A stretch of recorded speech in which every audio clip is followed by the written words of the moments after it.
J'ignore ce qui lui passa par la tête, mais malgré la tendresse qui me marqua, il s'éloigna de moi précipitamment et dans une extrême émotion. Je restais seule, aussi satisfaite de moi. Ici, je fait la plus belle action du monde. Ma conscience était en repos.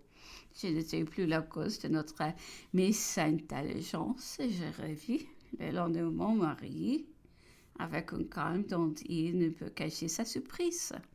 Il me regardait toujours, croyait découvrir quelque chagrin dans mes yeux et n'y trouvait que la sérénité qui procure le contentement de soi.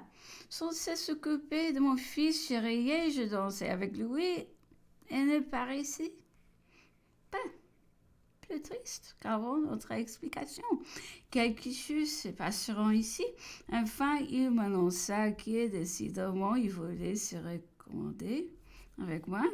Il ne me sembla que bizarre alors, mais depuis quand j'ai connu son malheureux caractère, si méfiant, je n'ai plus douté des soupçons que mes avances lui avions donnés et que mon calme avait détruit.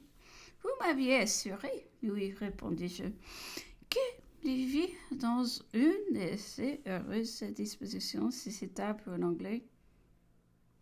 This is wrong.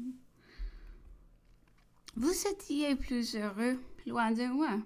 Je n'ai pu l'oublier. Soyons amis, mais ne parlons plus de rapprochement. Il me quitta en colère et crut annoncer à sa famille qu'il voulait se séparer de moi. À cette nouvelle, mon frère, ma mère, le consul, Lucien, tout le monde s'occupa de nous réunir. Elle a conclu de tant d'efforts et parvint encore cette fois. Le seul griffe de lui fut que je ne l'aimais pas assez. Il éprouva à cette époque une grande contrariété. Le consul le nomma général de brigade. Mais je n'ai vu un homme se tourmenter davantage. Il accusait son frère de le désobliger à des ans.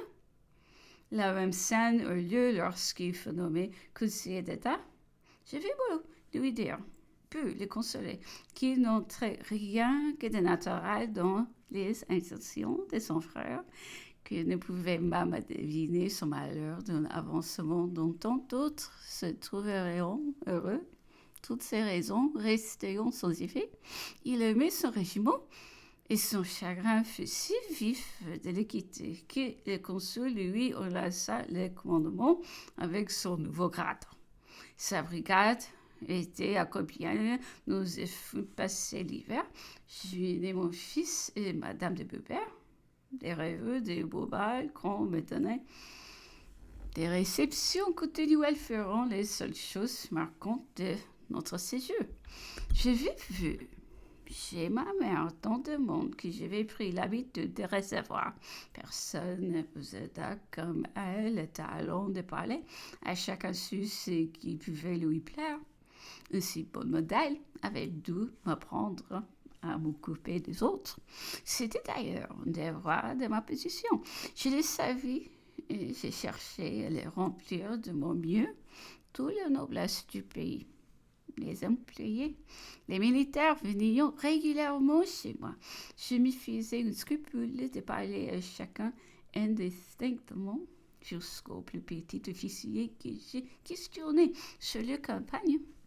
Ces marques de simple politesse et de bienveillance déplairont à mon mari.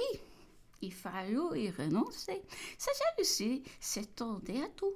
Le consul qui savait que la ville de Compiègne m'avait prise en affection désirait que je fisse un mariage dont on lui avait parié, ce qui aurait produit un bon effet.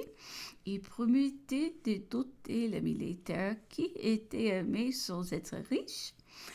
Mais mon mari ne voulut consentir à ce que je me mêlasse de cette affaire.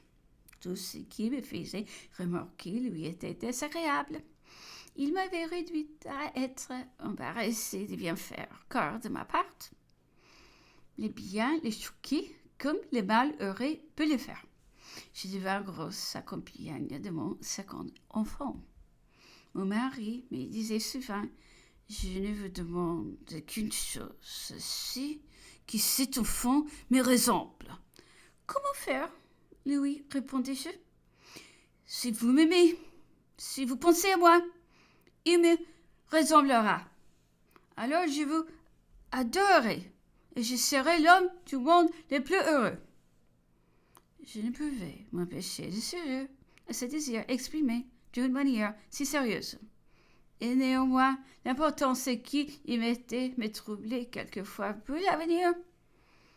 Son vœu fut exaucé, mais il ne peut en juger que longtemps après, car rarement à sa naissance, un enfant a quelques traits marqués.